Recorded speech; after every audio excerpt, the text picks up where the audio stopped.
guys, and welcome back to Welsh Wargaming. So people put a few votes on the comments. I think the STURMTIGER and the Jagdpanther was 2 apiece, but someone on Instagram wanted to see the STURMTIGER, so it's 3-2 to the STURMTIGER, unfortunately, for those who want to see the Jagdpanther. But I'll also be doing a video on the Jagdpanther and the Flak Panzer in due time. So today we're going to be unpackaging this from Warlord Games, the STURMTIGER, or the STURMPanzer 6, whatever you want to call it, but well known as the STURMTIGER. This is how it comes, in a bubble wrap packet, not in a box. I think it's made to order, I think, but I'm not 100% sure. So I haven't opened it before, so I don't really know. I can't imagine there being too much pieces to put it together. So God, look at that shell, Jesus Christ. So there's a commander, I think that's part of the crane maybe. There's the chassis. So what we're doing, I'll be unbagging it. We'll have a little look. Looks pretty clean, to be fair play. Looking at the lines, quite straight. Wow, done a nice job on casting this, well done that. There's a few little bits here and there that needs a bit of a file, but I don't think it's that bad. That front bit there, get rid of them. So that's the main body. It's an absolute beast, mind. And we'll unbag this, and then we'll have I'll give it a wash, put it together, and then we'll have a little chat about the history of it, and talk about how it goes in game and the rules for it as well. So, yeah, so it should be. Oh, there's the barrel. It always looked like there's a bit of something should be screwed in here. For them holes, if I hold the camera, you might be able to see them. That's for the gases to escape from the shell. It was a 2-part firing shell, so the first part would ignite just to get the shell clear of the short barrel. Then the second part would ignite to actually propel it towards the target. So these gases out of this, you didn't want that going back into the tank. So the gas would be pushed down to 180 degrees and back up through these vents in. So when the STURMTIGER did fire, it was known to everyone that it was a STURMTIGER because of the way the rocket fired and probably the trail with the 2-part ignition. So yeah, I've seen this barrel in real life, and it is an absolute monster. They got the actual they haven't got the actual tank in the tank museum in Bowmanton, but they've got the barrel of one, and it's like how it fired a shell out of it, I don't know. But I think the gun was I think from a depth charge firer from a ship, so it was like a 380mm, basically a rocket mortar, basically. So it's a pretty nasty shell. So I think that's the front armour. And there's the other track. So that is that. So it looks pretty straightforward. You know, on there. But obviously I need to clean it up a little bit first, give it a wash because of resin. You always should wash resin. And on there. That goes on there. So pretty straightforward. Straightforward kit. Should be a pretty monster when it's done. Nice and thick. So I'm going to give it a wash now. Dry it. I'm going to stick it together. And then we'll have a little chat about the history of it. So stay tuned. Okay guys, welcome back. I put together the STURMTIGER and I've given it a quick undercoat. So I'll give it another undercoat when that's a bit later on. So it literally took me like 10 minutes to put together, if that. It's pretty easy, there's only a few pieces. If you do get one, instructions don't actually come in the kit, but if you do need instructions, then they're on the Warlord website. But it was pretty easy to put together, to be honest with you. So there she is in all its glory. It looks mean, and I will be using it in games, but I won't be turning up with it as a surprise. Oh yeah, by the way, I got a STURMTIGER. I'll be probably playing Adam with it, and he don't mind we use our big toys against each other quite often, just for the laugh, just to get him on the table. Because the reason we buy him is to use him in the game. So I'll be using it for bow action, because that's what I use my World War II stuff for. So now we'll have a little chat now about the actual story behind the and a little bit of the history behind the STURMTIGER. It's not actually a tank. It's a self-propelled artillery piece or a self-propelled large caliber mortar, if you want to be thinking about it. It's used really for close support. The idea behind this, like the Sturmtiger shirts, I can't even say it, with the 75mm howitzer, it was support infantry. The Stug then was given the long barrel 75 and become sort of a tank hunter. They then used the Brumbar, or the Sturmpanzer 4, which was 150mm like heavy mortar howitzer gun. So this one is on a Tiger chassis. So they first thought of it in 1943, but don't think they actually started making it until 1944. They basically chose the Tiger chassis because it's a good chassis to take the weight. And by that time, the Tiger 2 was sort of overtaking the Tiger 1, so they had chassis available. There is slight differences between this and the Tiger. It weighed more. It had the same engine, but it weighed slightly more, which people say the Tiger 1 was underpowered, so you added more weight and basically less power then. Power to tonnage ratio was lower.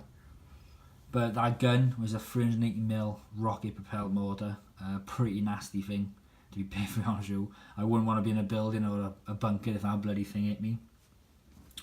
The actual shell itself, if it could penetrate up to 8 feet of concrete, which is ridiculous. You know, the amount of concrete, that is absolutely insane. 8 feet of concrete. Overall, the actual tank weighed like 65 ton, so it's like 7 or 8 ton more than the Tiger. It could only carry 14 shells, and that's with one in the actual barrel. So really, you could only have 13 shells on this. So if you did run out of ammo, which most probably did, because they were used on the Western Front, there is a story about one shell taking out 3 Sherman M4s, which is absolutely, if you think of it, 3 Shermans, 1 shell, is absolutely mental. So yeah, I wouldn't really want to be there when this thing was firing at me. The actual shell itself, it do come with a shell. I'm not quite sure what to do with it, but it's a pretty beast, to be honest with you, even for 20mm scale. This thing in real life was about 1.5 meters long, and it weighed 350 kilos. So hence the crane on the back to stick this thing. Maybe I might stick it in the crane. It don't actually fit, so that's handy. Yeah, so it could fire between 4,000 and 6,000 meters. So quite a range on it. We'll be going over the actual game rules of it in a little bit. After this little chat about the actual tank, I don't want to bang on too much. If you do want to learn more about STURMTIGER, there's I think the Tank Museum done a video on it, I think. But yeah, so if you do want to check it out, I check Tank Museum out the YouTube channel anyway, because their tank chats are pretty good, to be honest with you. I do enjoy listening to them. But anyway, the front armour of the actual STURMTIGER is 150mm compared to only 100mm of the Tiger one. And I say only 100mm, that's still quite thick for an armour. But this thing's front armour is 150mm. So it's pretty tough. You know, you had to have some serious guns to actually take this on. Everyone else is around about 60 to 100mm on the side and the rear. So you know, it's a pretty mean tank. It do look a lot like the Jagdpanther. If you look at the actual shape of it, it is very much like the Jagdpanther. The iconic the front of the Tiger with the square front is not so prominent on this because it has got quite a slope front going all the way up. So yeah, I'm actually looking forward to it actually playing with this. It should be fun. So next we'll go over the rules in the actual game itself, and then we'll see how many points it is, and is it even worth. I don't think it's worth taking maybe competitively, but for the bit of fun maybe. So yeah, so join me in 2 minutes. Thank you very much. Okay guys, welcome back. We're going over the rules of it actually in game now. out of the German Army book for Boat Action 2nd edition. The actual cost of it, you can purchase this veteran. I don't think they want that many of them built. I don't think the crews had time to actually become veteran crews of it, maybe. I'm not quite sure what the rule for that. Only like 18 of these were built anyway.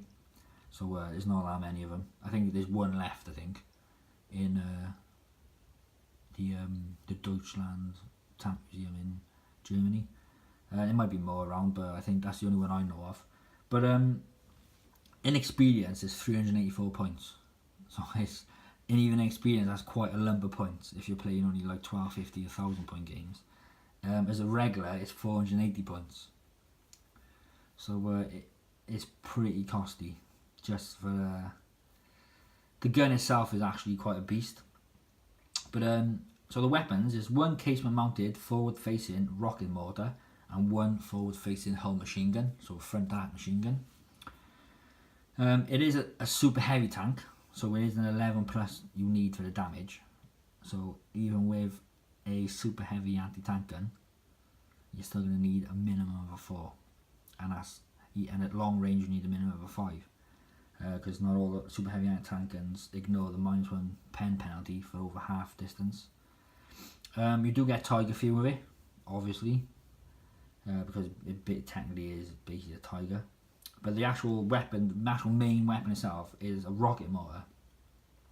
You treat it as a heavy howitzer, but it cannot fire to long range. So a heavy howitzer is a 72-inch range, so you're looking at anything within 36 inches you can actually fire at.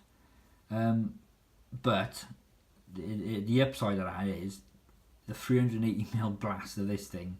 It allows you to re-roll fail to score damage for the blast. So if you do fail any damages, you can actually re-roll it, and you can re-roll the D6 pins as well. So that's pretty good. The pins is the one.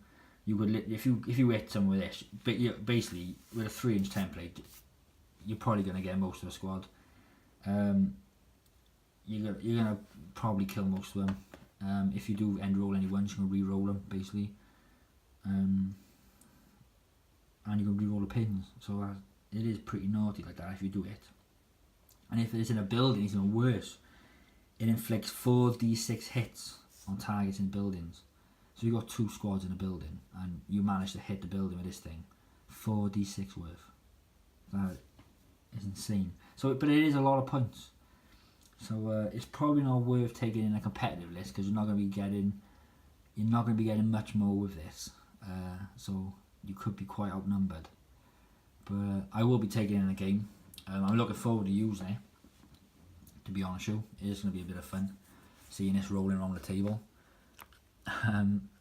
Hopefully I can get it. It shouldn't be too bad to paint up. I'm not going to go nuts with the camo on that. I think I'm going to keep it just the yellow, just dirty it up a bit. The tracks with some mud around them, some chips, some weathering like it's been through hell and back. But yeah, thanks for watching, and I hope you enjoyed the video. And hopefully you'll be able to see some of these monsters that I'm bringing out in a video soon. I'm trying to plan to do a battle report, but actually getting the time to do a battle report on a quieter day where we play is providing quite tricky at the moment, to be honest with you. But I'm hoping to get some out. And the next video I'll probably be doing will probably be the Jag Panther. So I'm also looking forward to building that because I do enjoy building Rubicon kits. But yeah, so thanks for watching. And again, any questions you can leave in the comments. I do read the comments. I do try and answer them as quick as I can. I can't always answer them. Sometimes for some reason in my phone sometimes I don't see them basically. So if you do comment and I think, oh yeah, answer me back, I haven't seen it. Because if I do see it, I will answer back.